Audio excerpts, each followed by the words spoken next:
I'm Greer McGeary, President of Seahorse Victoria, and my guest tonight is Rochelle Pattison. Welcome, Rochelle. Thanks, Greer. Wonderful to be here. I understand that you've taken on being Chair of Transgender Victoria. Big challenge. I joined in 2019 just hoping to give back, mainly because of Seahorse and what I'd experienced there, but it just didn't suit my lifestyle anymore going forward. And I thought I'd look for another community, joined TGV, and suddenly the path opened up for me, and suddenly I found myself in the chair position. It's really quite exciting. Let's go back to some of your earlier memories of where you're at in life. That sort of first moment you realise something's different about me, but I don't know what it is. Certainly before I was 10, you had that general feeling of, I'm not quite matching up with the other boys. But there was no knowledge back then, and it was certainly I wasn't girly, or I didn't want to play with dolls or any of those sort of things. But I just felt that difference in the way I interacted. Now, I was always, I'd say, a bit of a nerd, and so I was always a bit more quiet and reflective, and I put that down to it. And it wasn't really late in my teens that I started to feel that gender issues was what that difference was. But of course, you did not acknowledge them. You desperately wanted to suppress, and you wanted to just be one of the other boys. I loved my athletics and things right from a very young age, but I'd sort of had that knowledge that something was a little bit different at an earlier age. But in the teenage years, like you're describing, you sort of look at the books and you think, oh, I wouldn't mind wearing that. Yes, that's right. Yes. Rather than looking at who was wearing it, but not wanting to tell anyone about it. It was not something that you ever felt there was someone I could share those sort of feelings with, because I didn't understand them. And we didn't have language to communicate that. In the 70s, when I was, young, these sort of issues weren't openly explored. I remember, because I grew up in country New South Wales, so you wanted to play rugby. And I didn't really like that sport. And then I found hockey, and that became the sport that I took. And I found that more accommodating to how I wanted to. And I was a goalkeeper, which of course is an isolated position as well. And that really suited where I felt. In a sense, dress up, but you're also protected because you yes, no one can see you. There's a lot of, I don't want to say it's a shapeless blob, but yes, there is. It's a very genderless role. Probably like you, I was also a relatively quiet person. I wasn't a boisterous person. I loved my reading and things like that as well. But I just...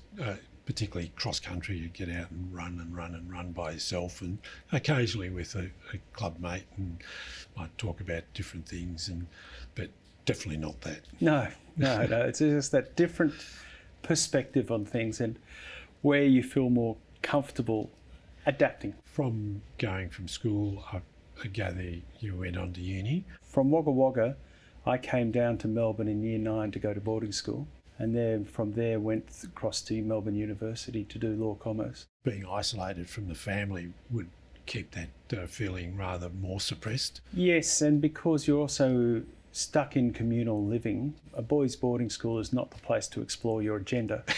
It's fairly conforming. By the same token, it also was a very supportive environment, and I had a very good year of boarders that I was with. And I'm still friends with them all today. That's probably helped me, even though they didn't know through the years what was going on with me. I always had a supportive environment around me. Going and doing your law degree, you met your current partner? Yeah, so I met my wife first year university. We've been together now a bit over 35, 36 years. And were you brave enough to sort of out yourself? Well, in a sense? No. That was a very closely guarded secret until just before our 20th wedding anniversary, and that sort of destroyed any celebrations at that time. So that goes back October 2015 was when I finally said, we need to talk. I know we had some very teary conversations, but one of the things that I think, while it was sort of around for many years there, my wife had sort of tried to get me to go and see a counsellor for many years, and I'm going, no, I can overcome this, and in the end it just couldn't do it. I believed I had this thing under control, and you were continuing, and yes, I had my outlet and would occasionally dress, but it was always in private, in secret, and you never wanted to share. And the first time I ever went out in public was to a cafe night, Seahorse, and that was just such a transformative experience. And that was when I said, no, I have to start being open. Also, I didn't want my wife to find out from someone else. Once you start going out in public, there is that remote chance. Well, there is, and but in conversations I've had with some of my family daughters, is that the sense of when you bottle things up, there's a sense of not being a whole person. Yeah. And one of the things that I found was I got to an age, I was around 50 at the time, and my kids were all adult at that point. While I'd sort of done a lot of things, through career and business, and some of it successful, some of it not, but that sense of hiding behind a mask, and that was a real sensation for me. I was president of the incoming group at one point, and standing there giving my first speech as a president, thinking only if they could see me. And it wasn't me standing there dressed like this, but I just felt that I wasn't expressing myself fully as a person. Because you're hiding a web of lies to an extent, you can never be open. You can never truly be a proper friend, because often you need gaps in your life that you need to disappear for. And what I also found was I wasn't a particularly good parent, because I had a sense of an underlying rage and just tenseness there. And so I can relate to that. Yeah, and so you really started to feel that, actually, no, I don't have control of this anymore. My early 40s, mid 40s, that was when I could really sense that this was losing control. I think in 2008, when the global financial crisis placed immense pressure upon my business, and that, together with the fact that I had this issue in my background, I just couldn't cope anymore. And it was around that time my 2 children were born. So and that's where your focus wants to be. And I think you're a much better parent when you're a full person with them. That's true. Like I get on well with my children and grandchildren. Sort of the general acceptance has been really good. And of course, now being a great grandparent, that's a few years off. A few years off. But I felt much calmer once I'd sort of dealt with it openly. It took a few years to sort of sort through it, like joining Seahorse. Also, I put in place, once I'd actually decided that this was much more than just dressing part-time. Yeah. Because that was just an extension of still keeping it bottled up, not allowing it. And I understand that people need to go through, perspective in life, that balance that you've got to give. I reckon I've become a much calmer person. Tremendously more calmer. The power of being recognised for who you are is just incredible. I was out with a friend whilst I was still in the closet, but once I'd actually started to accept myself, and I was addressed as, what will she be having? And I started crying, because it is so powerful to be out in public and be acknowledged and be all of yourself. So when I told my wife, it was like the world was ending. But within about 2 months, and she'd seen I'd go to a Seahorse meeting or go to a cafe night or just go to a theatre, she would see what a better person I was, and particularly the calmness. And there would be if I wasn't going out, she'd be saying, I think it might be time when you need to go out. Yes. Yeah. Quite a change in the attitude. She was never, that didn't mean she was delighted about it, but she was supportive. Your children is to, did you sort of hide it from them for a while, or? Oh yeah, so I think that was a huge pressure of when do we tell the children, and of course the popular wisdom I think at the time was you must wait till your children are fully grown because you have to protect them. The more I read and the more I observed, and also when I looked at how I related to them, I could just see that was a catastrophic error, and that would only cause our relationship to never fully develop. So we did need to settle things between my wife and I, and I think that was her acceptance was always going to be conditional upon the children's acceptance. But then within a quick time we decided, yes, I would transition. And then it was another 20 months before we told the children. We had a countdown towards that date when we would be telling the children. And that pressure really grew quite a lot coming up to it. It was the year of the marriage equality vote, which of course was a great device to be able to talk about these issues openly with the children without, talking about that dad might be wearing a dress in their spare time.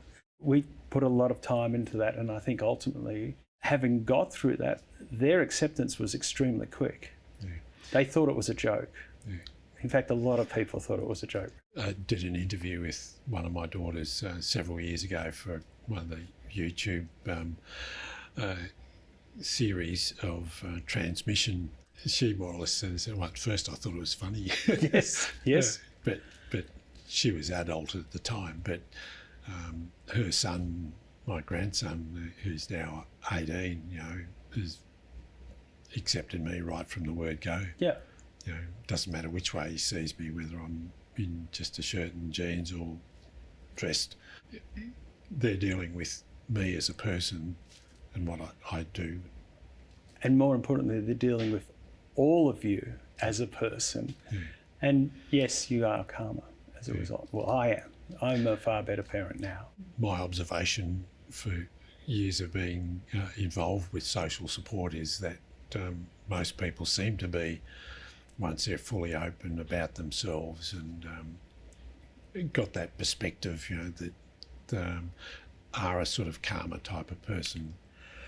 Well, you don't always have to be worrying, is someone going to ask me what I was doing last night? Yes. I don't have to worry about what story. Going out with friends. Yes, that's I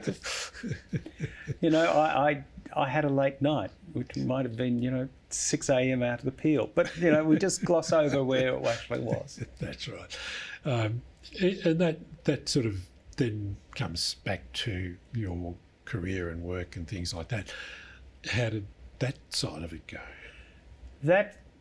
I'm tremendously privileged. And so I was lucky enough to be the owner of the business or part owner of the business. I came out to my co-owner about 9 months beforehand and let him know what was going on. Once I came out, I came out in December just before Christmas, which of course was the start of the school holidays. That was the reason for the timing. Once it was presented to the staff as a fait accompli, and I had prepared a information program, a communication sheet, frequently asked questions, and that was for the parents of the other children at the school, but also for my employees, for clients, and just distributed that on the one day. Everyone found out, and that all reverted, I came to work as Rochelle the following Monday, and there was no great change. It was accepted relatively well. Conversations and teary conversations, I would imagine, with your partner and then your business partner. And what were you doing? Any sort of professional counselling, being counselled? Yeah, so I think it was in my mid-40s when when I was just acknowledging that I didn't have it under control, and I was quite suicidal at the time, and I had too much to live for at home. And so I started reaching out to therapists, and I had 2 fairly negative experiences. I didn't tell them what the issue was. It was more, they just weren't people I gelled with. And I eventually found someone, a therapist who was a bit more positive and receptive. It still took me 4 months to talk to her about, well, might be a cross-dresser. And that really helped me a lot. But therapy was not something that I'd ever wanted to do. I resisted doing therapy for a long time. But ultimately, it probably saved me. When I enrolled at the Monash Gender Clinic, is one of the first steps of really being out in public. And I think just probably because of the way I think and deal with things in a pragmatic sort of sense, I knew that there was a sort of a formal process that you needed to go through, and had the appointments with the psychologist and the psychiatrist, and it was helpful. Probably the most useful suggestion that came out of it was that with the psychologist, that if you're going to live full time, well, why not start practicing doing some things full time? And that's where I end up, after looking around for something to do, I went and joined Toastmasters as an exercise in being Greer in public, in a mainstream sort of organisation. And because I knew what it was all about before I joined it. So it's about personal development. Guess what I'm doing? And that's personal development. Now that's I'm still a member of that, but I've been extremely well accepted. Not just at the club level, but on the broader level, because I do a lot of judging at competition time and things like that. And so I deal with a broad range of people from 3 states basically. And it sort of made a huge difference. I think the biggest barrier to acceptance is normally ourselves. Believing that it's possible and believing that you won't destroy the life of others around you if you take the step across the threshold. Because I've found very good acceptance overall. That is quite extraordinary. Yeah, one of the things I really found, or made a conscious effort with Toastmasters, was I'm not talking about this side of my life. I'm there the same reason as everyone else. Obviously, they can see somebody 6 foot tall and broad shoulders and a deep voice.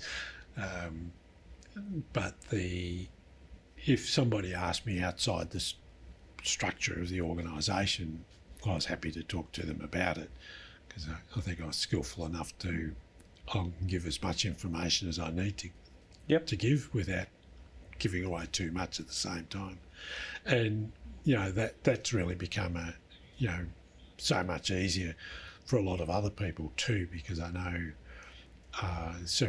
only a few years ago that a new member in my club from another country accidentally was the MC for the night, calling Greer he did this, and I don't get fussed about that, because it's not maligning me or malice in it. But at a coffee break, somebody else in the club quietly went up to him and said, "She." And I think those sort of things help greatly smooth the path. There is a great deal of goodwill out there. We had great concerns about how the other parents would react, and we've had very little negative feedback coming from that. Both boys go to a conservative Catholic school. All the children there are quite comfortable with me. I participate in my son's hockey club as one of the organisers of the umpires. I still play hockey myself, play in the women's competition. That hasn't been an issue. But yeah, no, you do stand out just a little bit with the height. That's right, yes. Yeah. Even though there are some very tall women around, and including my wife and one of my daughters the same height as me. But the important aspect is that when people see that you're just comfortable in your own skin, and that was one of the things that I noticed or really thought about when I started to deal with this openly, was that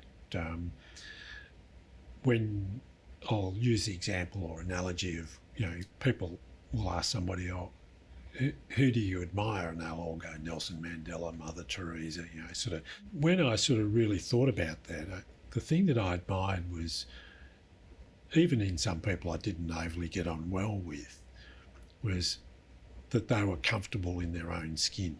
Yep. And that was the thing that really stood out to me when I start to seriously think about what is it that I'm trying to achieve. And then that's sort of like the penny dropping in, so it's one of those things that makes you able to take that big leap. Yeah, I think you can't accept fully others until you've accepted yourself. And that gives you the calmness to just go, okay, and see life from other perspectives. You do have to unpack a lot before you get to that stage. And, so you as you said, you've sort of been quite fortunate in the way things have worked out for you.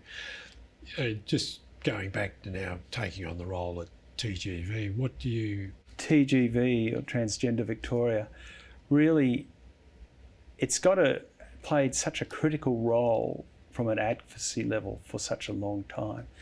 And I think we are probably at a stage where we will become more about services and support. There's a great need for training out there, and people are seeking training nowadays. So we have to build up the capacity there. We also have support groups there, but not a lot of people know about them being available. And so we have to do a bit more work of just getting known. And I think it's the visibility issue and changing the story that people believe about being transgender. Popular perception of transgender so often is about transgender women, often who pass, but also who, are dancers and whatnot.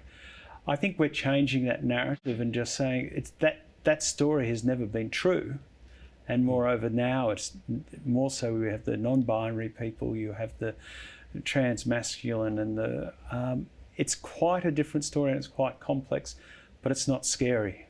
Yeah. And I think we have a lot of work to increase visibility there. Yeah, and that's really good about increasing the visibility. One of the things that I in a few talks I've given over a few years is I'd stand there and I'll go, I'm 1/7,000 millionth of the world population, and you see this sort of stunned look on people's faces. No, I'm an individual. Yeah. We have a lot in common, but I'm still an individual. It's my identity.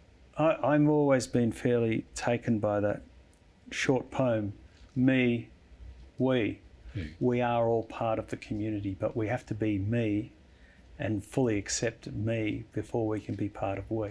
And on that lovely note, Rochelle, thank you for coming along tonight and joining me in this conversation. It's been wonderful, Greer. Thank you.